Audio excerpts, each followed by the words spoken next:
सिलगढी थाना पुलिसले चोरी गरेको बाइक सहित दुईजनालाई पक्राउ गरेको छ। पक्रा पर्नेहरूमा दीपंकर सरकार र कार्तिक कर्मकार सामेल छन्। प्राप्त जानकारी अनुसार गत 24 अगस्तको दिन सिलगढीको देशबन्धु पाडा इलाकाबाट घरअघि राखेको बाइक चोरी भएको थियो। यसपछि घटनाबारे सिलगढी थानामा प्राथमिकी दर्ता गरिएको थियो। अभियोगको आधारमा जाँच अवधि पुलिसले घटनाको 5 दिनको अवधिमा नै चोरी भएको बाइक उद्धार गर्नका साथै दुईजना चोरलाई पक्राउ गरेको छ।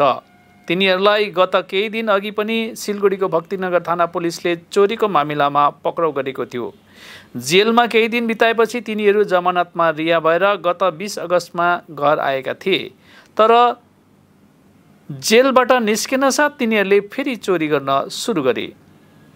आज पक्रा पर्ने दुवै आरोपीलाई पुलिसले सिलगढी अदालतमा पेश गरेर रिमान्डको माग गरेको छ। हाल सिलगढी थाना पुलिसले सम्पूर्ण मामिलाको जाँच गरिरहेको छ।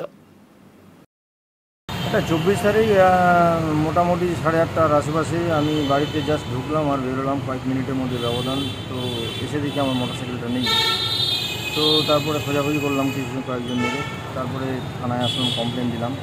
তো ওনারা এত কম সময়ের মধ্যে যে বাইকটা আমার খুঁজে পেল তার জন্য শিলিগুড়ি থানাকে, শিলিগুড়ি পুলিশ কমিশনার যে আছে অশেষ ধন্যবাদ। বিশেষ করে সুবীর সেন যে আছে, ঠিক আছে, উনি অক্লান্ত পরিশ্রম করে যেভাবে পেলো আমি এখনও ভাবতেও পারছি না, বিশ্বাস করতে পারছি না। যাই হোক, আমার হাতে একটা অনেক গাড়ি আছে। এখন জানানো হলো যে আসতে এখানটায়, তারপরে এসে দেখি বাইকটা পাওয়া যায়। ফ্রি হওয়ার পরে সবার যেটা মনে চলে, আমারও ন্যাচারালি সেটাই মনে চলে যে চেষ্টা করছি হয়তো পাওয়া যাবে।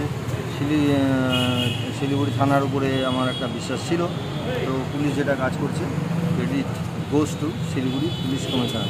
বর্তমান পরিস্থিতিতে এটা প্রায় শোনা যাচ্ছে এবং সেই দিনই অ্যাট এ টাইম মোটামুটি 1-150 মিটারের মধ্যে আরেকটা মোটরসাইকেল ওখান থেকে চুরি হয়েছে, ঠিক আছে।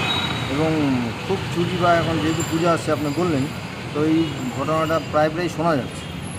না, প্রশাসন তো আমার যে ঘটনাটা সেটা তো যথেষ্ট উদ্যোগ নিয়ে করছে এবং আমাদেরকেও যারা আছি তো আমাদেরকেও সেভাবে সজাগ থাকতে হবে। কিন্তু এই লাস্ট কিছুদিন থেকে এই ঘটনা কিন্তু শিলিগুড়িতে বিভিন্ন, শুধু কোনো ভেহিকেল বলে না, আরও অন্যান্য জিনিসও কিন্তু বাড়ি থেকে চুরি হচ্ছে। হ্যাঁ, তো এটা শোনা যাচ্ছে। অজস্র ধন্যবাদ শিলিগুড়ি থানাকে যে ওরা এত অল্প সময়ের মধ্যে যে যেভাবে চেষ্টা করে পেলো আর কি, সেটার কোনো ভাষা নেই। আমি এখনও ভাবতে পারছি না যে মোটরসাইকেলটা খুঁজে পাওয়া যায়।